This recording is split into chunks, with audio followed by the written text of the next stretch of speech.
All right, next up in our examples to solve is this nice lovely equation, 2x squared equals negative 2x plus 5. Again, we are looking for our square term here, and it does need to be the largest term there, as in the highest degree on our variable is 2, so we've got a square term. So we know that we're good to use that quadratic formula to solve.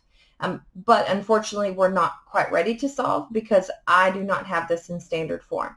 So I'm going to go ahead, instead of moving one term over, I'm going to go ahead and move these two terms over, because when you're dealing with that quadratic formula, we really like to keep the a coefficient positive because it just makes our work a little cleaner and neater. So anytime that you have a negative a term, you can actually push it to the other side of the equal sign and make it positive, and push your other terms that way as well. So we want a positive square term, and then the other signs we can handle with that quadratic formula. So I'm actually going to move my negative 2x term and my constant term there. So remember, when we're moving across that equal sign, we do those opposites. We're negating their value on the right-hand side and pushing that value to the left-hand side. And so that means that we're going to be solving the equation 2x squared plus 2x minus 5 now. And that is equal to 0. And once we have a value for 0 for the entire equation, we are good to go using that quadratic formula. So again, I really encourage you to move the two terms over instead of just moving the one. We want to keep that a term, the square term there, that a coefficient positive. All right, so here I go, x equals, I'm solving, right? So this is the whole point of that quadratic formula. It's to solve that quadratic equation. Now I want the opposite of b. Oh, we better come up here and define those coefficients. So a is 2. B happens to be 2 at the same time, not a big deal. And c is negative 5. They don't have to be the same. Sometimes they are, most of the time they're not. So I'm going to take the opposite of positive 2, which is going to be a negative 2, plus or minus square root. And then I need to square the b, which is squaring the 2, minus 4 times a, which is going to be 2, minus times c, which is going to be negative 5. And I want to extend out that radical symbol so it encompasses that whole expression there. And then I divide everything by 2 times the a. So 2 times 2. Okay. So now I've got my general form of that quadratic formula. And again, the real work comes in the simplifying. So you've got to be really careful here and make sure you are paying attention and are using that calculator as that support. So x equals, got negative 2 plus or minus. Again, I will set my radical symbol, and I'm going to do that 2 times 2, which is 4. And now I'm going to go back and I'm going to determine what value needs to go underneath that radical. So I've got 2 squared minus 4 times 2 times negative 5. And again, my calculator can handle what's underneath that radical. And that's going to be a positive 44.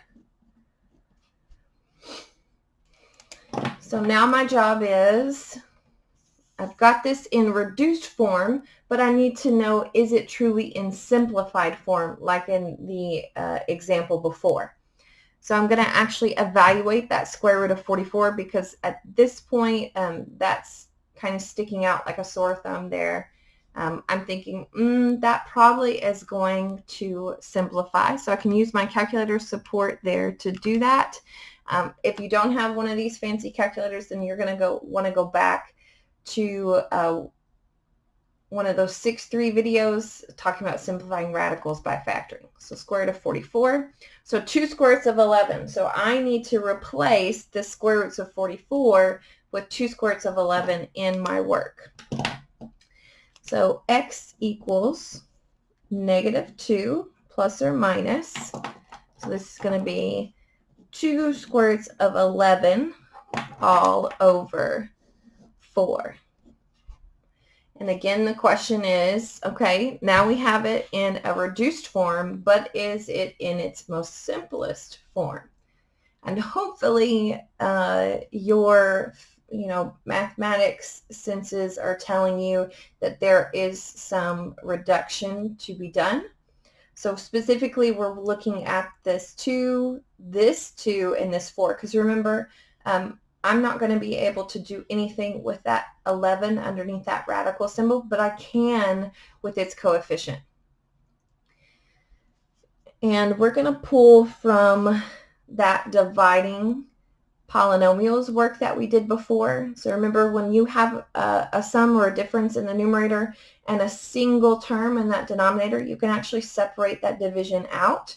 So that's what we're going to do here. We're going to do -2 divided by 4 plus or minus 2 square roots of 11 over 4.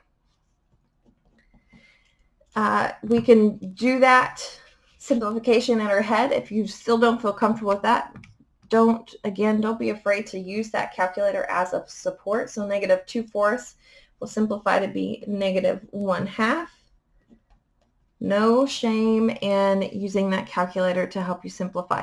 And you can actually even use this calculator to help you simplify that 2 squares of 11 over 4. So 2 squares of 11, you do need to make sure you arrow out. That way the next step doesn't go underneath that radical. And 2 squares of 11 over 4 will come back with squares of 11 over 2. And so that's going to be our final simplified form there. And you can leave it like that if you wanted to. You're welcome to come down here, and because they have the same denominator, we could actually push those pieces back together